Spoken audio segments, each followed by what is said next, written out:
tujakozesa ekiseera kitono ino biidhinillah tube nga tweyegeresaayo,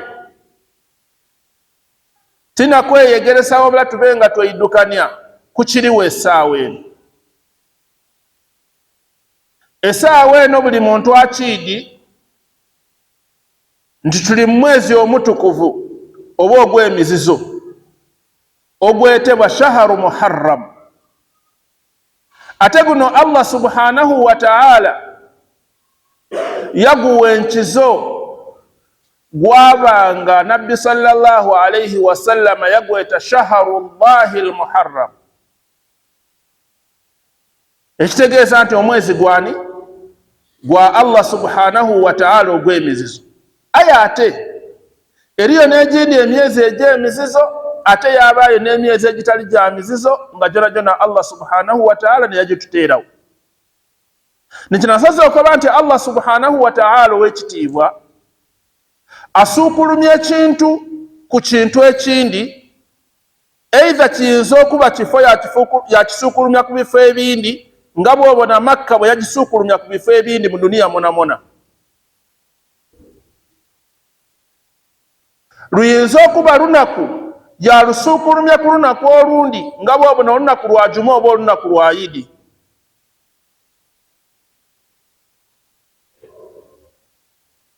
Yasuukulumya omuntu ku muntu owundi nga bwe yasuukulumya bannabbi ku bantu abakoze eki, abasigaire. Eyo n'enkola ya Allah subhanahu wa ta'ala mu bitonde bye. N'olwekyo abasiraamu buli ampuliriza, Allah subhanahu wa ta'ala atwenda ino, naddala ife abantu b'omulembe guno ogwa nabbi Muhammad sallallahu alayhi wa sallam, kituka kataku okuba nga Allah subhanahu wa ta'ala ow'ekitiibwa tumugulumiza ino, ate tumwenda ino, ate tumwebaza ino. Wairenga n'abaatusookawo ku mirembe egyasigala egy'abannabbi abandi n'ababaka abandi n'ekirala n'ekyo, aye Allah subhanahu wa ta'ala ife yatuwa ebirungi bingi, oba oli abo byataaga abandi abaatukola ki, abaatusookawo. Kitumala bumale okuba nga tukola kitono, Allah subhanahu wa ta'ala yatusasula kiki kinene. Allah subhanahu wa ta'ala atutoola mu biseera yatuyiza mu biseera, atutoola mu nnaku yatuyiza mu nnaku, atutoola mu mbeera yatuyiza mu mbeera. Ngayo bw'olingirira embeera yakutoyiremu akuyiza mu mbeera eyindi, walowooza oti oba yandizizaamu n'ensinga yenabairemu, oba era yenaviiremu n'ensinga yendimu, ojja okubibazaabaza nga kumpi buli n'embeera erina kyeyenda okusinga ku mbeera ki eyindi. Abasiraamu ab'ebitiibwa, nti buli ali kumpuliriza, omwezi guno ogwa Muharram, naddala ewiiki eno ye tulimu, okuviira ddala ku lunaku olwabaire olwokuna paka olunaku olwokuna oluli kwida, diidwiremu ibaada enungi eino ey'okusiiba. Ndikwiramu okuva olunaku olwokuna olwabise paka olunaku olwokuna olulikola ki, oluli kwida, Allah bw'atutuusaayo, diidwiremu ibaadaati ed'endawulo ng'enaku edisigaire bwe diri mu ibaadaati edaki ed'endawulo. Aye ate ewiiki eno erimu ibaada ey'okusiiba nga kunjiku. Tukiidi bulungi nti mu mwezi guno mulimu olunaku olwa Ashura n'olunaku olw'enkyo olw'omukaaga, olunaku olw'ekumi mu mwezi guno. Olunaku luno nabbi sallallahu alayhi wa sallama lamma qadima almadinata wajada alyahuda yasumunahu. Nabbi sallallahu alayhi wasallam bw'amala okusenguka okuva e Makka okwira e Madina, yayagaana abayudaaya mu Madina nga basiiba olunaku luno olw'ekumi mu mwezi ogwa Muharram. Owekitiibwa bw'ababuuza lwaki balusiiba, bamwinonola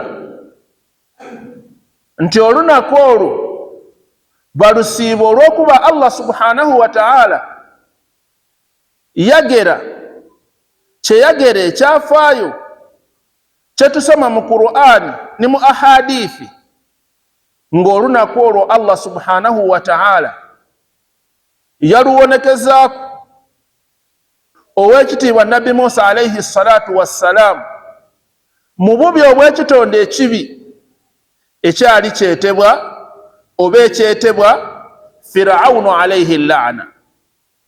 Kati owekitiibwa Nabbi sallallahu alayhi wasallam yabanga atulaga, yalaga ne bala abaali nga basiiba olunaku olwo nti ye Nabbi Muhammad sallallahu alayhi wasallam n'abagoberezi be n'abali okumpi eino ni Nabbi Musa alayhi salatu wassalam okusinga abaki abayudaaya. Era yakoba basahaba okuba nga balukola ki, balusiiba olunaku olwo. Lwabanga olunaku luno waire nga tulili wajibu kulusiiba, nga kirungi ino okuba nga tulusiiba nga tugoberera enkola ey'omubaka Nabbi Muhammadi sallallahu alayhi wasallam, kuba ye yalusiiba ne basahaba balusiiba.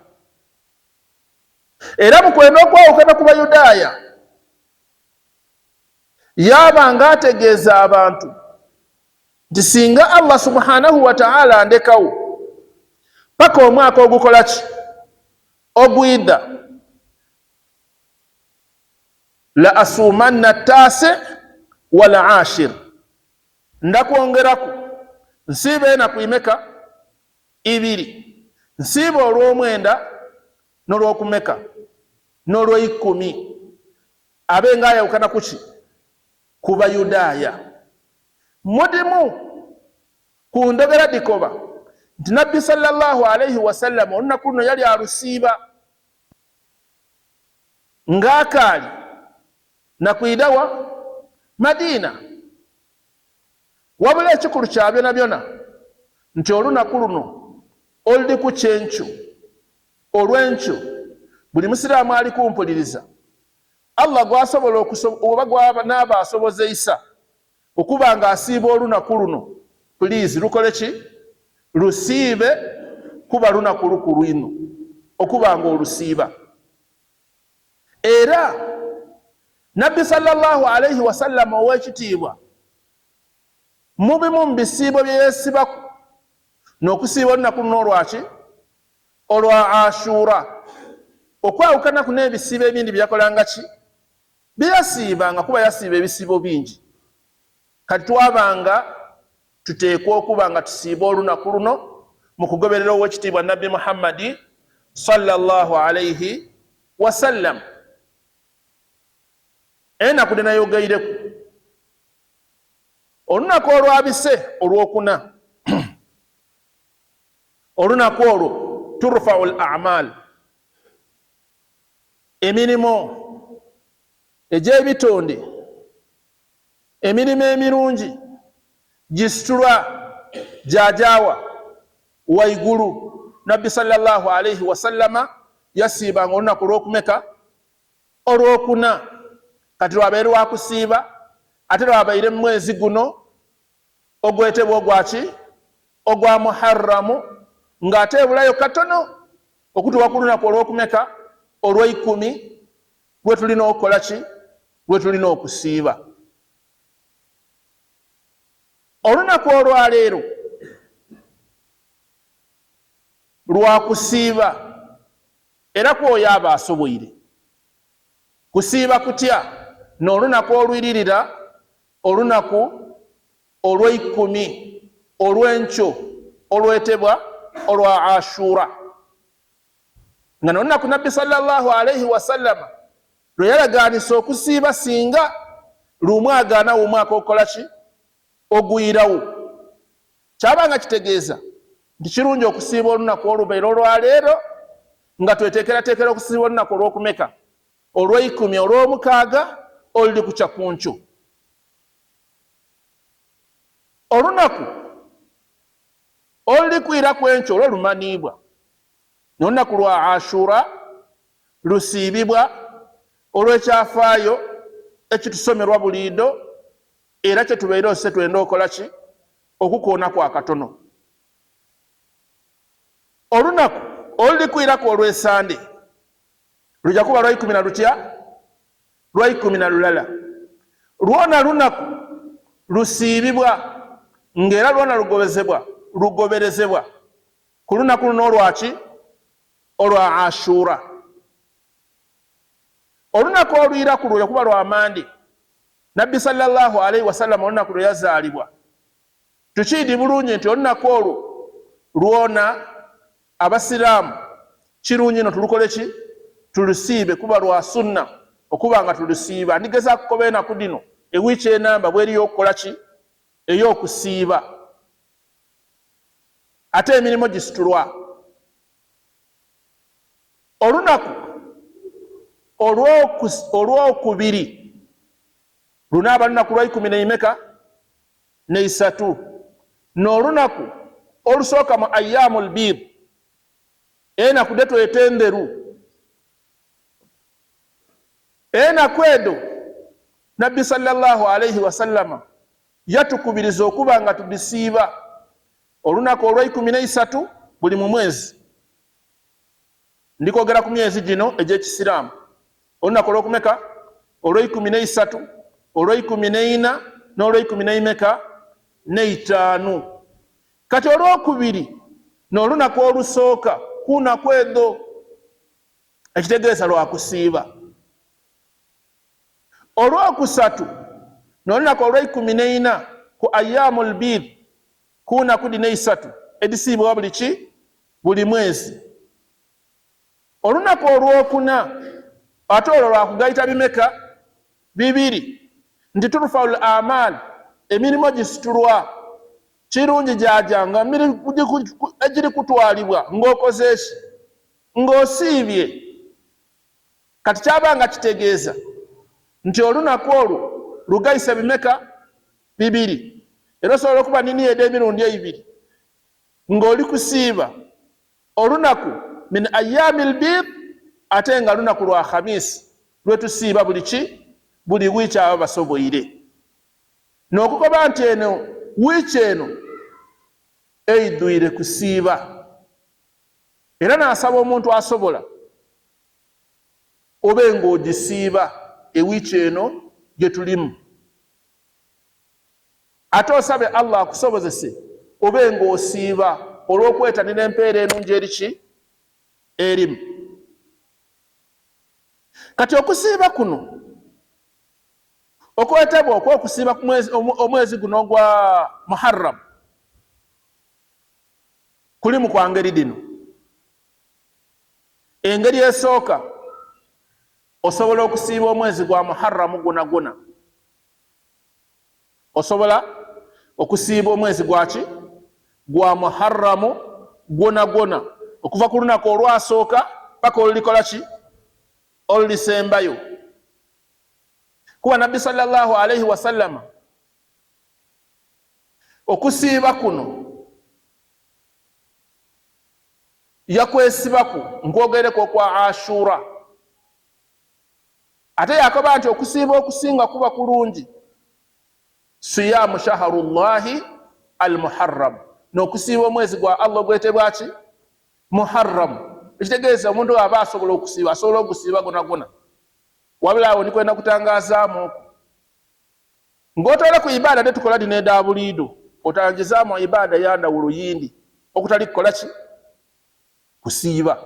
Ndikwiramu ngotole ku ibada ey'okusiiba omwezi gwa Muharram, otangizaamu ibada yindi ngotole ku ibada tetulinado eda buli lunaku tetukola mu biseera byona byona n'ojingizaawo nga yandawulo erimu ng'ey'endawulo yakukola ki?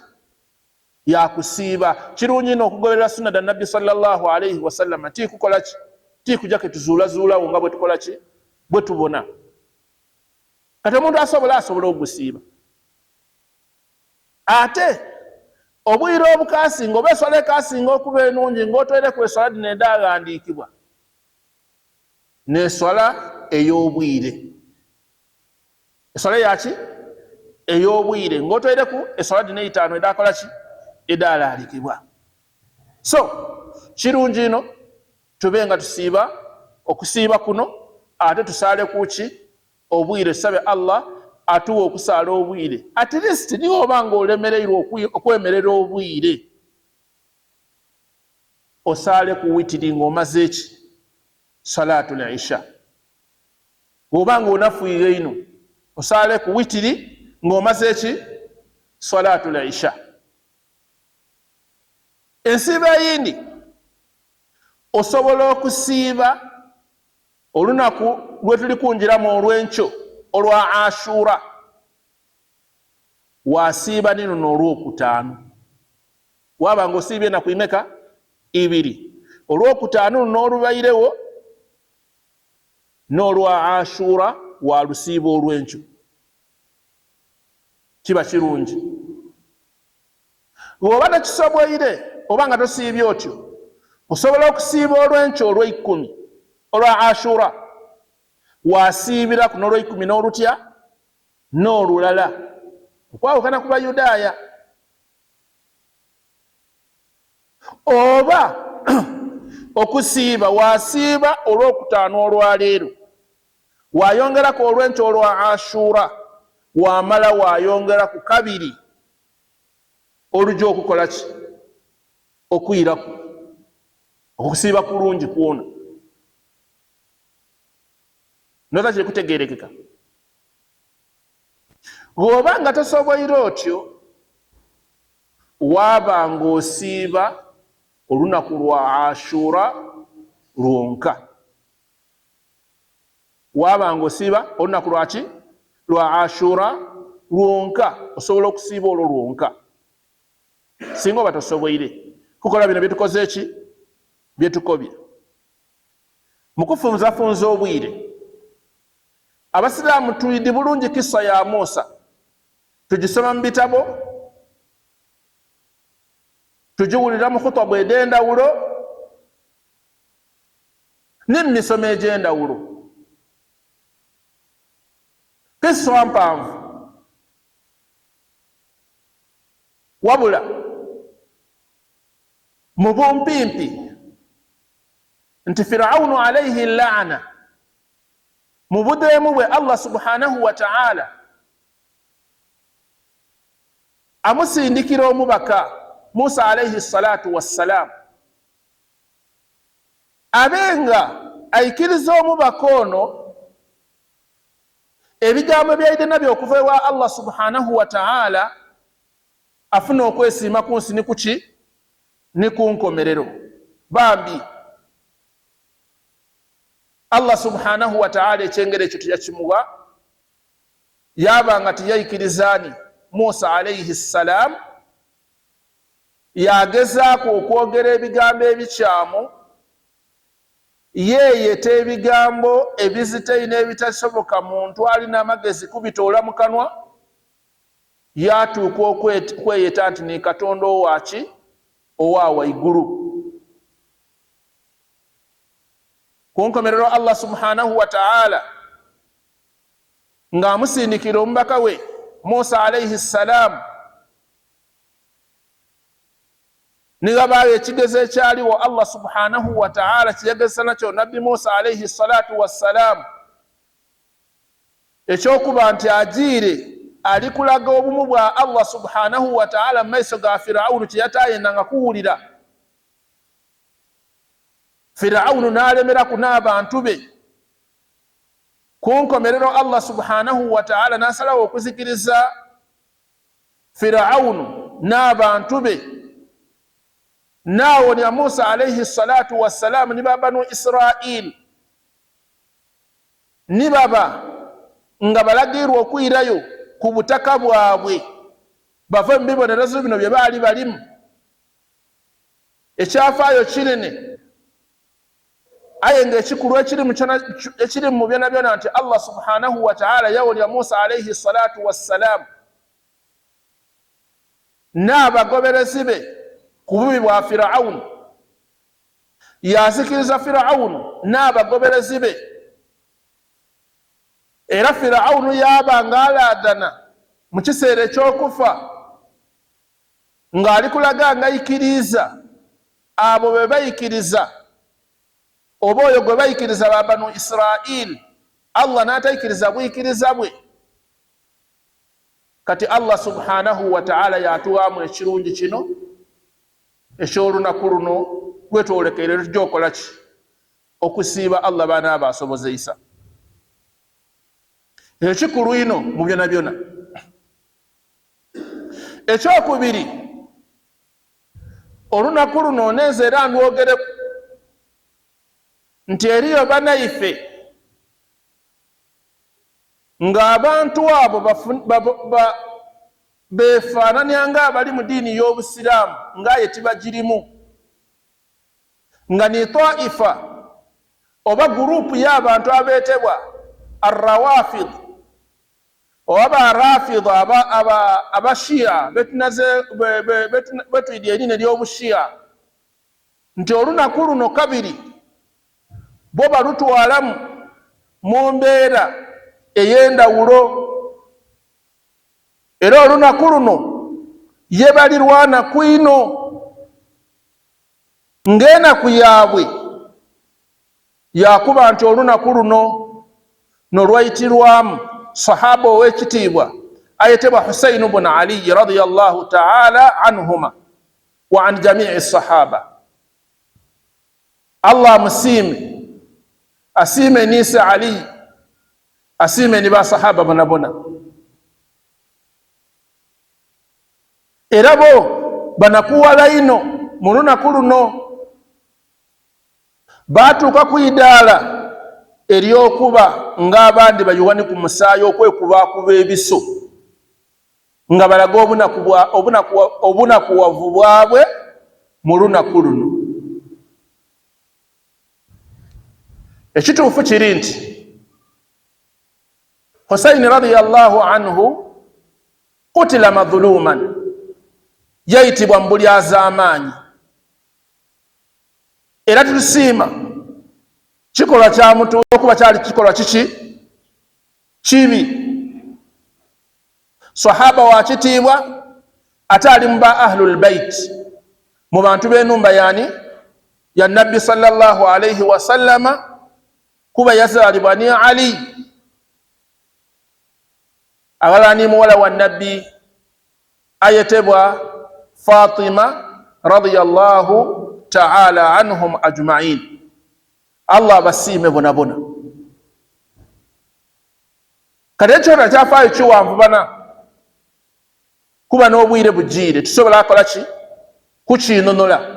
Ekyo twenzeemu nti otageza kubona kikolwa kye bashiya kye bakola lunaku lwa leero n'okitwala nga kiki? Nga kikulu oba kya mu ndikiriza yaffe ey'obuki? Ey'Obusiraamu. Kiri wala ino mu mbeera ye bakolamu ebikolwa byabwe okuba nga biikirizibwa ku sayidi ey'Obusiraamu okuba nga bikola ki? Nga bikolebwa. Kati ate olunaku luno eriyo kabiri abandi abalusanukiramu eno